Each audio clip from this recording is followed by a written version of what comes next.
তো চলো এই ম্যাথটা সলভ করা যাক। আমাকে বলছে যে a এর কোন মানের জন্য y = ax × 1 - x বক্ররেখা মূল বিন্দুতে স্পর্শকটি, ঠিক আছে, x অক্ষের সাথে 60 ডিগ্রি কোণ উৎপন্ন করবে।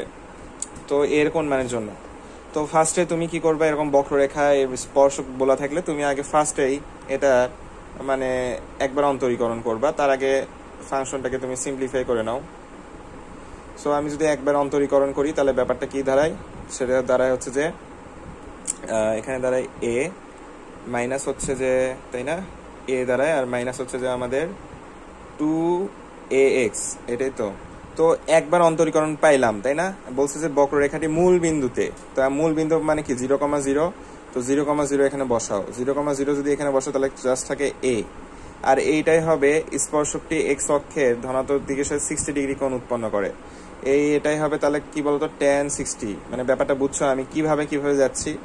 হ্যাঁ, তাহলে tan 60 মান হচ্ছে a = √3। সো এটাই হচ্ছে আমাদের এই যে কারেক্ট অ্যান্সার। একবার অন্তরীকরণ করব, তারপরে ওই মূল বিন্দু বলছে বা যে বিন্দু বলবে ওই বিন্দু দ্বারা চালিত করব, চালিত করার পর বলবে যে কোন কোন উৎপন্ন করবে, সেটা ইকুয়াল টু মেরে দিব, অ্যান্সার চলে আসবে।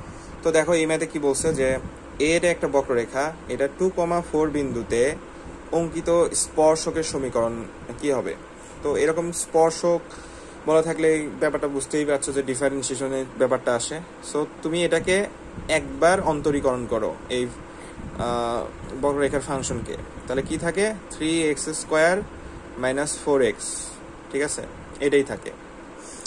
এখন তুমি যে কাজটা করবা তুমি এখানে এই 2,4 বিন্দু দ্বারা চালাই দিবা, একবার ডিফারেন্সিয়েশন করে ওই বিন্দু দিয়ে চালাই দিবা, তাহলে কত হয় দেখো তো, জাস্ট 2 কিন্তু বসবে এখানে, আবার 4 বসানো, 4 কিন্তু y এর মান, কিন্তু ফাংশন এখানে কিন্তু y নাই, তো 2 যদি বসাও তাহলে কত হবে বলো তো, 2 × 2 = 4, 3 × 4 = 12, আর হচ্ছে 4 × 2 = 8, ঠিক আছে। সো এটা হচ্ছে আমাদের 4। ওকে, এখন আমাদেরকে স্পর্শকের সমীকরণ বের করতে বলছে। তো সরলরেখা চ্যাপ্টারে আমাকে যদি বলে যে এক বিন্দুগামী এক ঢাল বিশিষ্ট সরলরেখার সমীকরণ, বুঝছো, তাহলে এটার সূত্রটা এরকম ছিল না, mx - x1, মানে একটা বিন্দু, লেটস সে এই যে একটা বিন্দু, এক বিন্দুগামী এক ঢাল বিশিষ্ট সরলরেখার সমীকরণ এটা। এখন দেখো আমাদেরকে একটা বিন্দু বলা আছে, তাহলে কি হবে দেখো তো, y - কত 4, তাই না, y - 4, আর আমরা ঢালের মান পাইছি y1, মানে তো এটা ঢালই, মানে একবার ডিফারেন্সিয়েশন করলে আমরা কি পাই, ঢালের স্পর্শকের ঢাল পাই, তাই না। সো তুমি এখানে 4 বসাও, দেন হচ্ছে x মাইনাস হচ্ছে এই যে এই বিন্দুটা 2, তাই না। তাহলে দেখো সিম্পলিফাই করো, y - 4, 4x মাইনাস হচ্ছে 8, দেন তুমি এটাকে ওই পাশে নিয়ে যেতে পারো, 4x - y তোমার -4 = 0। সো দেখো তো কোনটা অ্যান্সার হয়। হ্যাঁ, a number is a correct answer. তো এখন অনেকে বলতে পারো যে এই ম্যাথটা আমরা এইভাবে না করে আমরা যদি অপশন টেস্ট করি, তো তুমি যদি অপশন টেস্ট করো অর্থাৎ তুমি কি করবা, 2,4 এখানে বসাই দিয়ে সমীকরণ সিদ্ধ হয় কিনা সেটা দেখবা, বাট তুমি তখন দেখবা এ ও বি দুটাই চলে আসে। সো সব ক্ষেত্রে কিন্তু অপশন টেস্ট করাটা প্রযোজ্য না, আমাদেরকে মেইন থিমটা জানতে হবে। তো এটা কিন্তু একটা 5 স্টার ম্যাথ, ঠিক আছে, এটা বিভিন্ন ভার্সিটিতে আসার সম্ভাবনা খুব বেশি। এক্স এর কোন মানের জন্য এর ঢাল 0 হবে, তাহলে এটাকে একবার অন্তরীকরণ করো, তাহলে এটা অন্তরীকরণ করে 1, আর 1/x কে যদি অন্তরীকরণ করো তাহলে হবে কি -1/x², ঠিক আছে। তো ঢাল 0 হবে, তাহলে এটা সমান তুমি 0 বসাই দাও।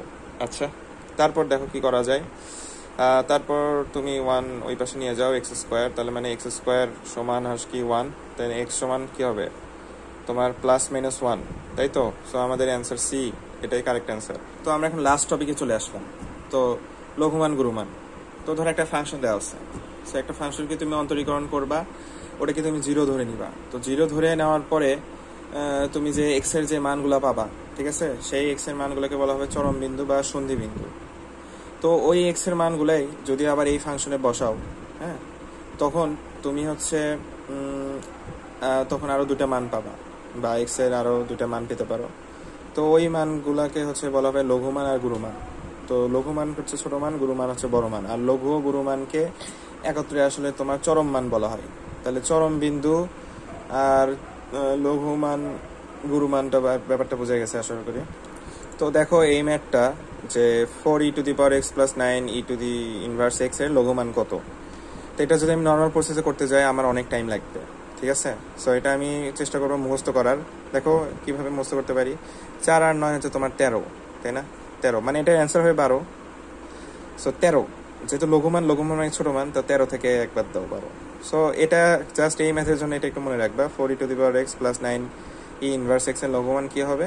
তো 4 9 যোগ করলে 13, বাট লঘুমান হবে আমাদের 12। আচ্ছা, তো কখনোই সংখ্যা চেঞ্জ করে দিবে না, লাস্ট ইয়ারে যদি আসে এগুলোই এই ম্যাথে ঘুরে ফিরে এটাই আসবে।